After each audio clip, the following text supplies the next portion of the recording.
podcast est réalisé avec le soutien précieux de More. Parce que nous sommes des entrepreneurs tout comme vous.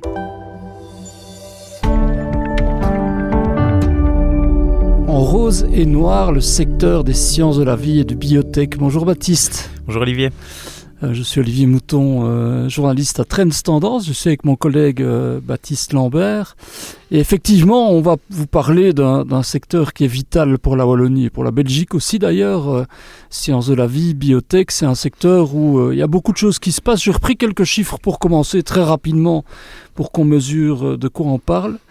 Il y a plus de 140 sociétés de biotechnologie actives en Belgique. Ça représente 7% des sociétés de biotechnologie européennes. C'est plus de 39 000 emplois directs, 98 milliards d'euros d'exportation, 5,3 milliards d'euros d'investissement dans la recherche et le développement. Bref, on parle d'un secteur qui est bien vivant et qui, je disais, tu connaissais Jeanne Masse, hein, tu connais, hein? Oui. Tu chantes? Ça remonte un petit peu. Non, je vais pas en chanter. En rose et noir. En l'occurrence, c'est en rouge et noir. Donc oui, ici, en rose et noir. Alors, c'est vrai qu'il y a du rose, mais il y a aussi du noir et on vient de le voir cette semaine. Ben oui, côté rose, on l'avait évoqué la semaine dernière, hein, avec toutes ces industries liées à la défense qui explosaient. Et puis, effectivement, au niveau des secteurs de biotechnologie, tout n'est pas rose. J'ai envie de dire, la Wallonie et ce secteur-là, c'est un peu comme un match des Diables Rouges. On a envie de les voir briller, il y a du bon, il y a toujours du bon, mais il y a toujours... Rien n'est jamais parfait. Il y a toujours des moments où on grasse des dents. Si tu vois ce que je veux dire. Mais c'est la même chose ici, donc au sud du pays, avec ce secteur. Et effectivement, moi, pour Trends Tendance, j'ai refait l'histoire en fait d'Universcells, qui est une entreprise de biotechnologie. Bon, pour faire rapidement, c'est de la biofabrication, hein, pour des produits comme des vaccins et des médicaments qui visent à les rendre plus accessibles pour le grand public. Mais donc, c'était une pépite quand même, ça, non? C'était une pépite et tombé en faillite la semaine dernière pour le contexte. C'est une histoire assez incroyable, hein, parce que si on revient pas très loin derrière, hein, en 2023, donc il y a son patron qui inaugure tout sourire un magnifique bureau à Boston, parce que l'intention de l'entreprise c'était de se mettre sur le marché américain et de carrément s'introduire au Nasdaq. Donc on est là, oui, c'est une histoire de 10 ans, mais avec des investisseurs assez incroyables. Il y a le fonds Bill Gates qui a été dedans, il y a George Soros qui ont investi. Et 10 ans plus tard, on se retrouve là, avec une faillite. Alors, juste pour ne pas rentrer trop dans les détails, mais c'est une entreprise qui est divisée en 4 sociétés. La société, le holding, vient de tomber en faillite, comme je le disais. Une des 4 entreprises est tombée en faillite en été et... celle qui reste, en tout cas une des plus importantes, où il y a le plus de futur, cherche 10 millions d'euros pour se sauver. Et c'est parce qu'ils ont flambé ou bien parce qu'ils ont mal préparé ce qui était une promesse? Dans ce secteur, c'est toujours un problème de rentabilité et d'investissement. Et donc, ce sont des entreprises qui lèvent de l'argent pour pouvoir continuer et faire des paris. Ça, on l'évoquera peut-être tout à l'heure pour le secteur. Mais donc, cette dernière structure, en tout cas, où il y avait un petit peu d'espoir, cherche encore 10 millions d'euros. Et là, Wallonie Entreprendre, qui était investisseur au départ, donc tout au début, ne veut plus mettre des sous et oui, ça montre bien où est-ce qu'on en est. Mais ça me fait penser un peu à Mitra, parce que Mitra, il fut un temps où c'était aussi la 8e merveille du monde en Wallonie.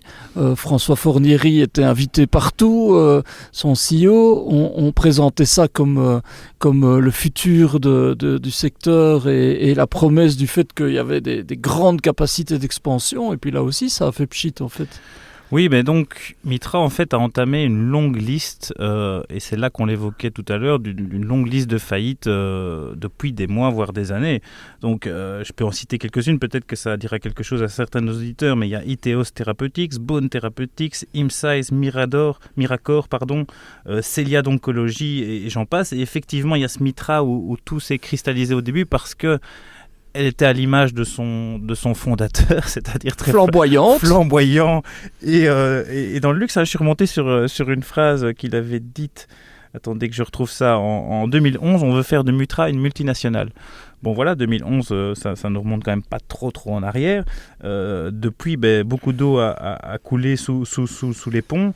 Et ce Forniery, il est un peu à l'image aussi de ce qu'on disait, de ce up and down, de ce rose, tout rose ou tout noir. Il a tout connu, hein, donc jusqu'à devenir actionnaire du Standard. Il a été impliqué dans l'affaire Netis. C'est de là qu'il a dû partir de Mitra. Mitra l'a attaqué pour délit d'initié. Il faut dire qu'il a été acquitté 2 fois, dont une fois très récemment au tribunal. Il a été blanchi. Donc voilà, mais c'est à partir de son départ, donc que je ne dise pas de bêtises, en 2021, que les choses se sont un petit peu corsées. Alors on ne connaît pas encore la suite de l'histoire. Son principal futur, c'était cette pilule contraceptive Estelle qui a été revendue à des Hongrois. Donc Mitra est tombé dans l'oubli jusqu'à tomber en faillite. Mais voilà, après c'est une histoire assez rocambolesque, Mitra, mais ça ne veut pas non plus symboliser tout un secteur. On sait qu'il y a eu dans le secteur des sciences de la vie aussi pas mal de réussites, et ça ne doit pas masquer justement ces réussites il y en aura encore.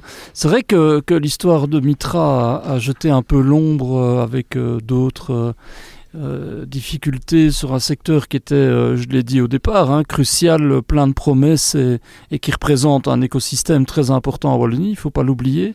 Et quand Mitra, ou en tout cas peu de temps après que Mitra soit tombé, il y a eu une histoire formidable, celle de la start-up EsoBiotech, qui a été rachetée par AstraZeneca pour $1 milliard.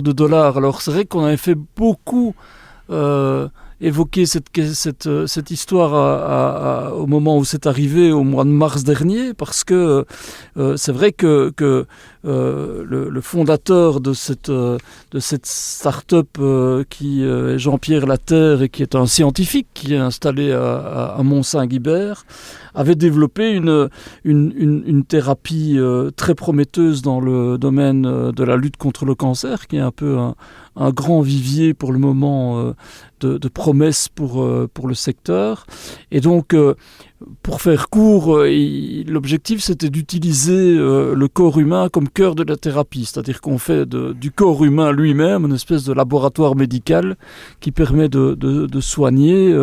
Et les gens de Saint-Brin-Vest qui avaient cru en son idée dès le début disaient c'est une idée folle que nous avons adorée, avec charisme et le leadership d'un homme, l'expérience aussi. Parce que c'est quelqu'un qui a eu quand même pas mal d'expériences, bonnes ou mauvaises, avant ça.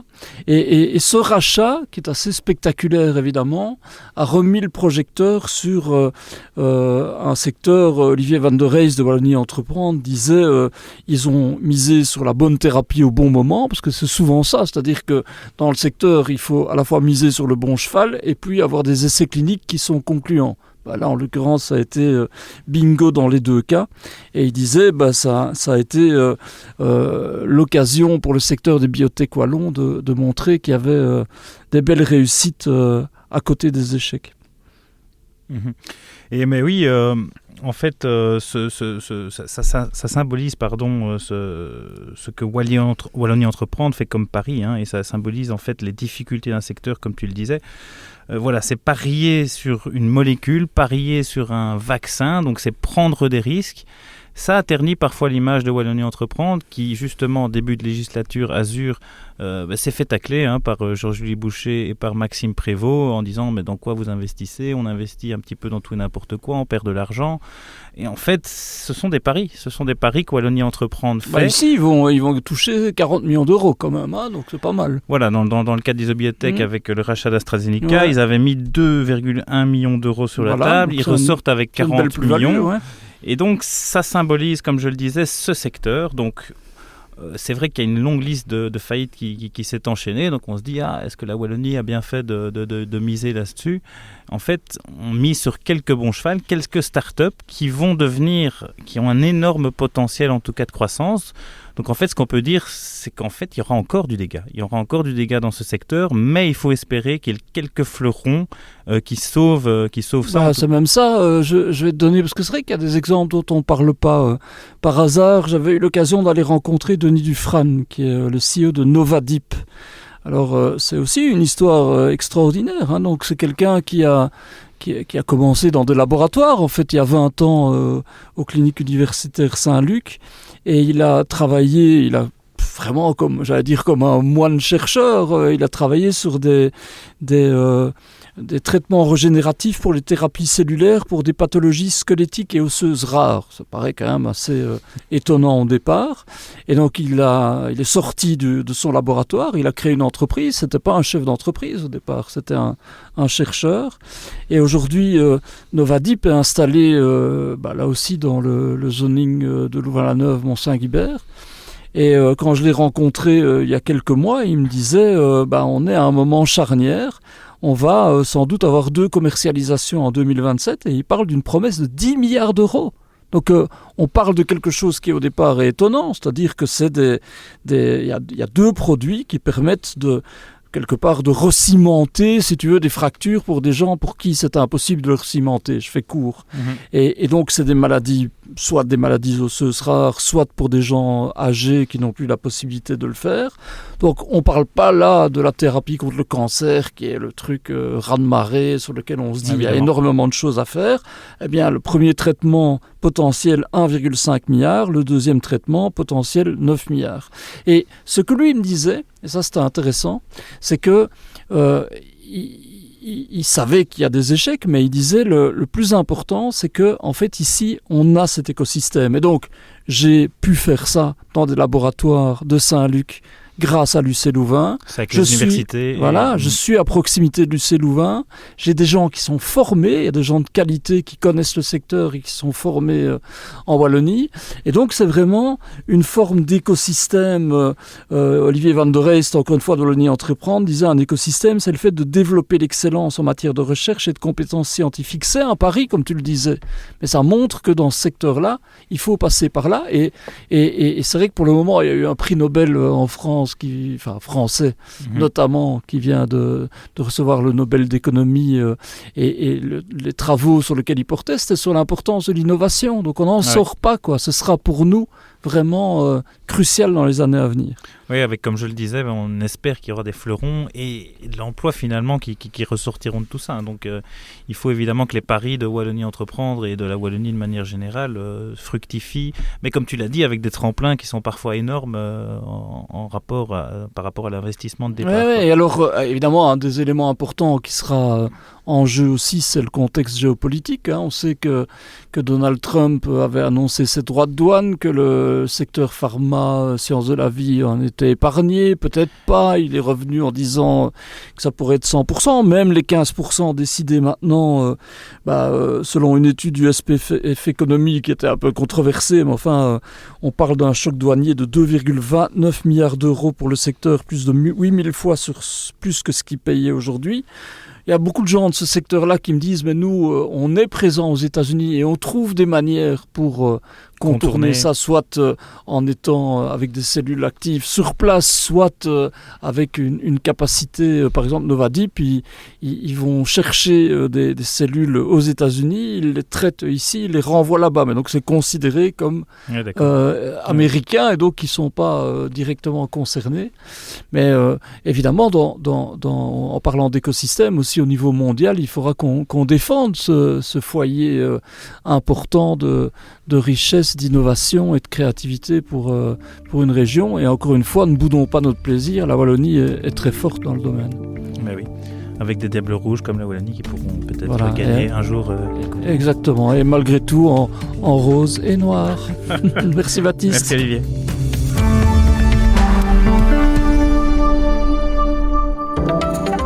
Jouez la transparence avec vos équipes. Partagez vos performances et vos réussites avec vos collaborateurs, mais aussi votre plan et vos projets, pour rassembler vos talents vers les clés du succès. Mort, parce que nous sommes des entrepreneurs tout comme vous.